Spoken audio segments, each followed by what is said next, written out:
मैं आपके माध्यम से कहना चाहता हूं, थोड़ा धैर्य रखे भैया, अभी तो शुरू हुआ है, अभी तो शुरू हुआ है। मान्यवर, मैं पहलगांव आतंकी हमला और ऑपरेशन सिंदूर के बारे में पूरा घटनाक्रम बताना चाहता हूं। कल ढेर सारे सवाल उठाए।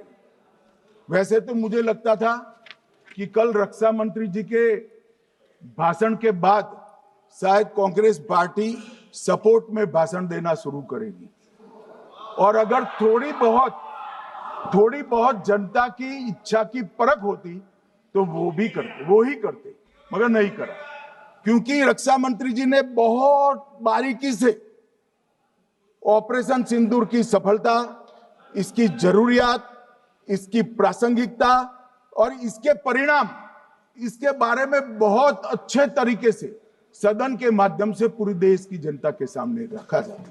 मगर फिर भी उन्होंने बहुत सारे सवाल किए। अब सवाल किए हैं तो मुझे जवाब देना भी पड़ेगा, उनको सुनना भी पड़ेगा। मान्यवर, मैं पूरा घटनाक्रम बताना चाहता हूं। मान्यवर, 22 अप्रैल को पहलगांव में आतंकवादी हमला हुआ। इसमें 26 लोग मारे गए, 25 भारतीय और 1 नेपाली नागरिक। हमने उसी वक्त मैं श्रीनगर जाने के लिए निकल गया। रात को ही सुरक्षा बलों की मीटिंग कर ये भाग न पाए इसकी व्यवस्था की। माननीय मोदी जी ने 23 और 30 अप्रैल को सीसीएस की मीटिंग चेयर की। ये कह रहे हैं, मैं आज बताना चाहता हूं कि सीसीएस की 23 अप्रैल की मीटिंग में क्या हुआ। सबसे पहला कांग्रेस पार्टी का ब्लंडर था सिंधु जल संधि, इसको स्थगित करने का काम नरेंद्र मोदी जी ने किया। हमने अटारी के माध्यम से एकीकृत जांच चौकी जो चलती थी उसको बंद कर दिया। पाकिस्तानी नागरिकों के सार्क वीजा को सस्पेंड कर सभी को वापस पाकिस्तान भेजने का काम किया। पाकिस्तान स्थित उच्चायोग ने रक्षा, सैन्य, नौसेना के सलाहकारों को अवांछनीय व्यक्ति घोषित किया, संख्या को 55 से घटाकर 30 किया और सीसीएस ने ये संकल्प लिया कि जहां पर भी ये आतंकवादी छुपे हैं उनको और उनकी ट्रेनिंग करने वाले अड्डों को सेना, पुलिस, सीआरपीएफ, बीएसएफ उचित जवाब देगी। मान्यवर, जिस तारीख को ये हुआ उसी दिन ये निर्णय हो चुका। मान्यवर, इसके बाद में कल गोगाई जी कहते थे मोदी जी 24 को पहलगाम जाने की जगह बिहार गए। सुनो यार। मान्यवर, मोदी जी जब ये पहलगाम घटना हुई यहां नहीं थे, विदेश में थे। आने के बाद तुरंत सीसीएस बैठक की और मोदी जी जिस दिन बिहार गए उस दिन पहलगाम में कोई नहीं था, सिर्फ राहुल गांधी थे। सारे लोग चले गए थे, सारे लोग वहां से अपने अपने ठिकाने पर चले गए थे। मगर इन्होंने एक बात कही, उस पर मेरी आपत्ति है। मान्यवर, उन्होंने कहा 24 अप्रैल को चुनावी भाषण किया। मान्यवर, देश का नेतृत्व करने वाले देश के प्रधानमंत्री की फर्ज होती है कि देश की संप्रभुता पर, देश के नागरिकों पर अगर ऐसा जघन्य हमला होता है तो जनता की भावनाओं के अनुरूप जवाब देना चाहिए। मान्यवर, मैं आज आपकी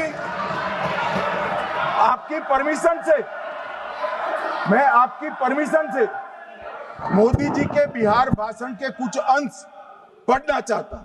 कोट अनकोट है। 22 अप्रैल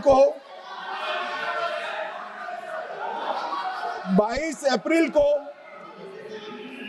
पहलगाम का यह हमला केवल निहत्थे पर्यटकों पर नहीं बल्कि पूरे भारत की आत्मा पर एक दुस्साहसपूर्ण प्रहार है।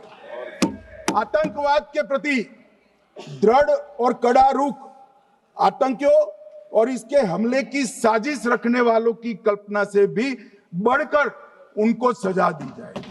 मान्यवर, महत्वपूर्ण है आतंकियों और इसकी साजिश रचने वाले दोनों को। आतंकियों की बची खुची जमीन भी मिट्टी में मिलाने का समय आ गया है। 140 करोड़ भारतीय इस बात के लिए एकजुट है कि आतंक के आकाओं की कमर तोड़ दी जाएगी। भारत हरेक आतंकवादी और उनके समर्थकों की पहचान करेगा, उनका पता लगाएगा और उन्हें दंडित करेगा। आतंकवाद कभी भी भारत की आत्मा नहीं तोड़ पाएगा। न्याय सुनिश्चित करने का मैं हर संभव प्रयास करूंगा। अनकोट। अब इसमें किसी को चुनावी भाषण दिखाई पड़ता है तो उसकी समझ शक्ति पर बहुत सारे सवालिया निशान लग जाते हैं। ये चुनावी भाषण नहीं है, आतंकवाद के खिलाफ लड़ने का 140 करोड़ भारतीयों का प्रतिघोष है जो मोदी जी ने वहां दिया। इनको चुनावी भाषण दिखाई पड़ता है। जैसे चश्मे होते हैं ऐसी ही दृष्टि होती है। मान्यवर, इसके बाद 30 अप्रैल को मान्यवर 30 अप्रैल को सीसीएस की बैठक हुई। पहले 23 को हुई थी। उसमें सशस्त्र बलों को पूर्ण ऑपरेशन की फ्रीडम दे दी गई। प्रधानमंत्री मोदी जी ने सीसीएस की उपस्थिति में रक्षा मंत्री, एनएसए और सेनाओं के प्रमुख के साथ बैठकर पूर्ण ऑपरेशनल फ्रीडम देने का काम किया और इसके बाद ये ऑपरेशन सिंदूर हुआ। मान्यवर, ऑपरेशन सिंदूर 7 मई को रात को 1:04 से 4 मिनट से 1:24 तक चला। उसमें पाकिस्तान के 9 आतंकी ठिकानों को ध्वस्त कर दिया और पूरी दुनिया ने इसके दृश्य देखे। साहब, इससे बड़ा संयमित हमला नहीं हो सकता। आजकल दुनिया में युद्ध चल रहे हैं, हम देख रहे हैं, बच्चे मर रहे हैं, महिलाएं मर रही, निर्दोष मर रहे। हमने 9 आतंकी अड्डों को समाप्त किया, परंतु एक भी सिविलियन नहीं मारा गया, केवल और केवल आतंकी मारे गए। स्थान थे मरकज सुभान अल्लाह बहावलपुर, मरकज तैयबा मुरीद के, महमूना जाया कैंप सियालकोट, अरे नाम सुनो काम में आएंगे, सरजाल camp Sialkot, Sawai Nala camp Muzaffarabad, Syedna Bilal camp Muzaffarabad, Gulpur camp Kotli, Barnala camp Bhimber और अब्बास कैंप कोटली। मान्यवर, सर्जिकल स्ट्राइक और एयर स्ट्राइक में हमने पाक ऑक्यूपाई कश्मीर में ही हमला किया। एक प्रकार से भारत के हिस्से पर ही हमला किया। पाक ऑक्यूपाई कश्मीर हमारा ही, तो हमने तो हमारे हिस्से में हमला किया। मगर इस बार 100 किलोमीटर अंदर घुसकर पाकिस्तान की भूमि पर आतंकवादियों को तबाह करने का काम। और मान्यवर, ये आतंकी वो के ठिकानों पर हमला हुआ, इसमें मारा कौन गया? हाफिज मोहम्मद जमील जैसे मोहम्मद के प्रमुख मौलाना मसूद अजहर के बहनोई, मुदस्सर खादियान मरकज तैयबा मुरीद का प्रमुख, याकूब मलिक जेएम पदाधिकारी, मोहम्मद हमसा जमील जेएम ऑपरेटिव, मोहम्मद यूसुफ अजहर गंभीर रूप से घायल था फिर मारा गया, जैसे मोहम्मद का आमिर, मोहम्मद हसन खान गंभीर रूप से घायल था फिर मारा गया, जेएम ऑपरेटिव मोहम्मद हसन गंभीर रूप से घायल हुआ, अब्दुल मलिक, खालिद अबू अक्स और नोएम मलिक, इनका कोई पता ठिकाना नहीं। और मान्यवर, ये पूछते थे मुझे कल कि पहलगाम के दोषी कहां गए, वो पहलगाम के दोषी कहां गए? ये जो मैंने, अरे सुनो ना यार, ये जो 10 मैंने नाम पढ़े हैं, इसमें से 8 ये चिदम्बरम एंड कंपनी के समय में आतंकवादी घटना घटाने वाले लोगों को नरेंद्र मोदी जी ने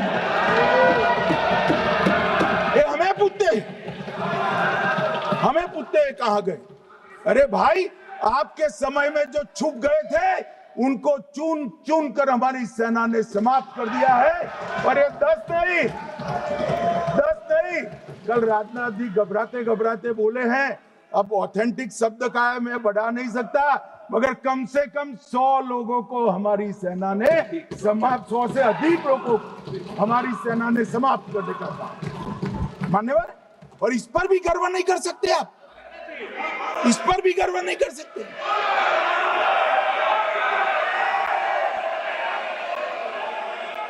मान्यवर,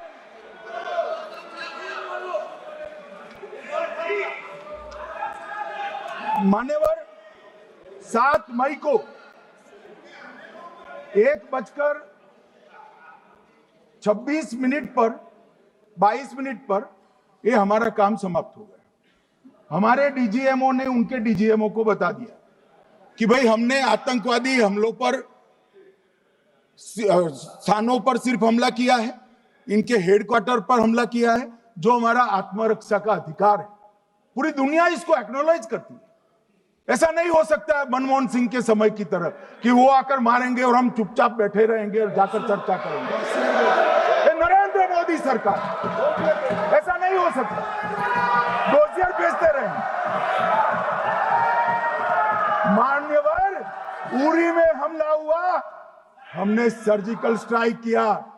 पहलगाम में हमला हुआ, एयर स्ट्राइक करा, और अरे पुलवामा में हुआ, एयर स्ट्राइक करा, और पहलगाम में हमला किया। 100 किलोमीटर अंदर जाकर 9 अड्डों और 100 से ज्यादा आतंकवादी को समाप्त। मान्यवर, अब देखिए, हमने तो हमला किया था पाकिस्तान स्थित टेररिस्ट ठिकानों। अब पाकिस्तान से गलती हो गई, टेररिस्ट ठिकानों पर जो हमला किया था उसको वो अपने पर का हमला मान बैठे, और पूरी दुनिया में कहते थे कि हमारा टेररिज्म से कोई लेन देन नहीं है, ये तो अब ऐसे ही ग्रुप करते, हम तो विक्टिम है, जो मनमोहन सिंह ने सर्टिफाइड भी कर दिया था कि ये भी विक्टिम है। मान्यवर, मगर दूसरे दिन इनकी श्रद्धांजलि का कार्यक्रम हुआ और पाकिस्तान को मालूम नहीं पड़ा कि ये पूरी दुनिया देखेगी। सेना के आला अफसर उनके नमाजे जनाजा में उपस्थित हुए, उनके जनाजे को कंधा दिया, और ये सारे आतंकवादियों के जनाजे के जुलूस के अंदर पाकिस्तानी सेना, इनके अफसर, आईएसआई के अफसर, वहां की पुलिस के अफसर अश्रुभीनी आंख के साथ जुड़े थे।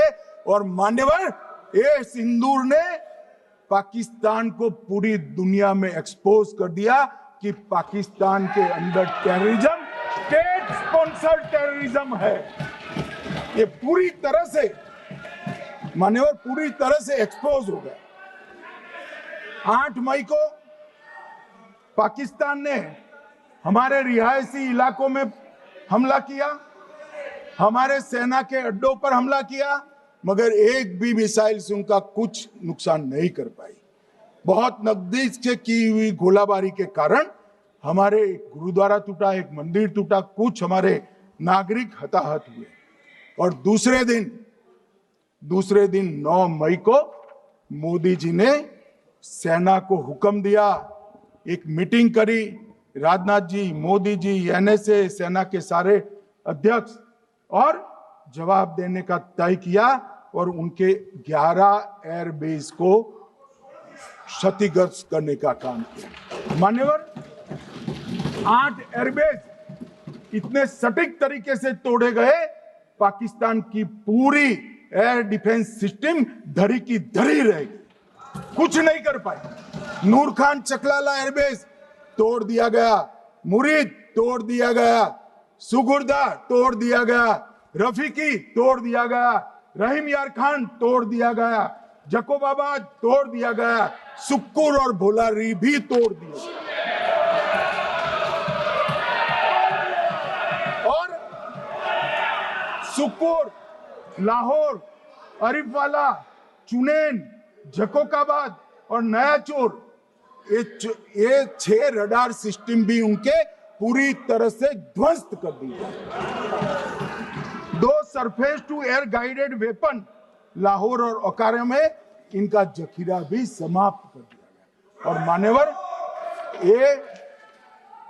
ये हर चीज में पॉलिटिक्स करते, हर चीज में। जब उन्होंने हमारे रिहायशी इलाकों पर हमला किया, फिर भी हमने इनके रिहायशी इलाकों पर हमला नहीं किया, सिर्फ इनके एयरबेस और एयर डिफेंस सिस्टम को निशाना बनाया और उनकी आक्रमण करने की क्षमता को पंगु कर रख दिया। हमारी पूरी सेना, पूरी वायुसेना, पूरी नौसेना अक्षुण्ण थी और उनकी हमला करने की क्षमता को हमने छिन्न विछिन्न कर दिया। पाकिस्तान के पास शरण में आने के अलावा और कोई चारा ही नहीं था। इसलिए मान्यवर, इसलिए 10 मई को डीजीएमओ ने, पाकिस्तान के डीजीएमओ ने भारत के डीजीएमओ को फोन किया और 5 बजे हमने इस संघर्ष को विराम किया।